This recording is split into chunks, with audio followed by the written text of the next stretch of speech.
He was not born a king, but he conquered as one. He was born into a republic teetering on the edge of a knife. Rome was a city of sharp men and hard rules, a place where ambition was both a virtue and a death sentence.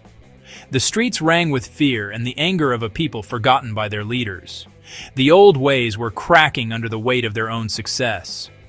A new world, violent and uncertain, pushed through the fissures. Into this crucible stepped Gaius Julius Caesar. He was young, but his eyes held an ancient hunger.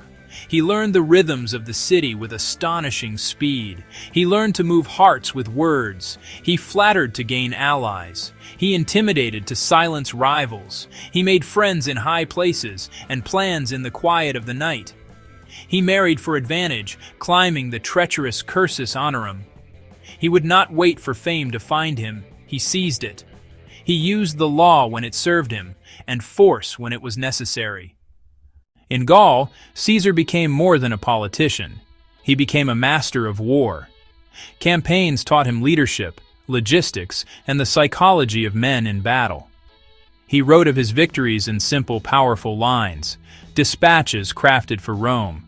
Gold and captured standards flowed to him in an endless stream. New soldiers, drawn by glory and wealth, flocked to his banner. The name Caesar grew like a gathering storm. His genius lay in strategy, and in the small moments that forge loyalty. He knew his centurions by name. He shared their hardships, ate their rations, slept on the hard ground. He led from the front, his red cloak a banner of courage. Their bond was unbreakable. These were no longer the Republic's legions. They were Caesar's army. Their faith rested not in a distant senate, but in the man who led them. Power feeds on victory. Caesar feasted.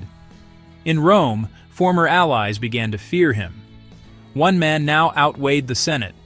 The Republic trembled as a king seemed to rise, not by birthright, but by the sword. Then came the moment of truth at the edge of a small, cold river. The Rubicon was a shallow stream. It marked the sacred boundary of Roman law. It divided Gaul from the Italian heartland.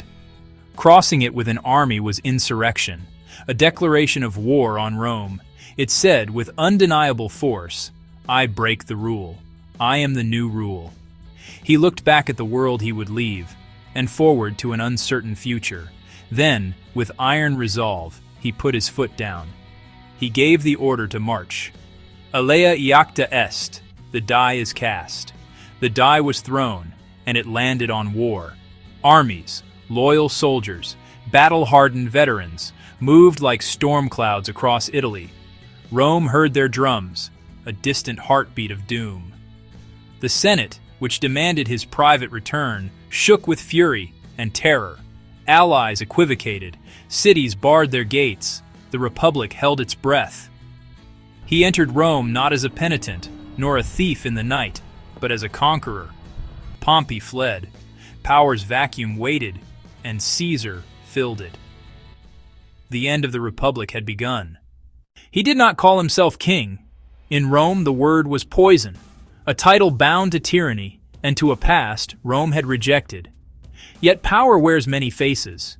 He was declared dictator, then dictator for life. He reformed the state with breathtaking speed and efficiency. He changed the very calendar we use today. He gave land to the poor and to his loyal soldiers, binding them to his legacy. He eased debts, fed the hungry, and put the jobless to work. The people hailed him as savior. Hope rose like warm light after winter. But in the Senate, lamps burned late. Whispers spoke of crowns and divinity. He accepted honors that neared worship, and statues stood among the gods. Power centralized to a single pillar, mighty and fatally vulnerable. He dismantled the old system and painted a target on his back. Not all in Rome loved him. Senators and patricians feared the end of their world. Power slipped like sand from their hands. They missed the corridors, the debates, the mastery. They spoke of Brutus, of liberty, and of a descendant, Marcus Junius Brutus. Led by Cassius, resentment hardened. Tyrannicide, they said, would save the Republic. They set the date, the Ides of March. Warnings, omens, a soothsayer's plea. Caesar brushed them all aside.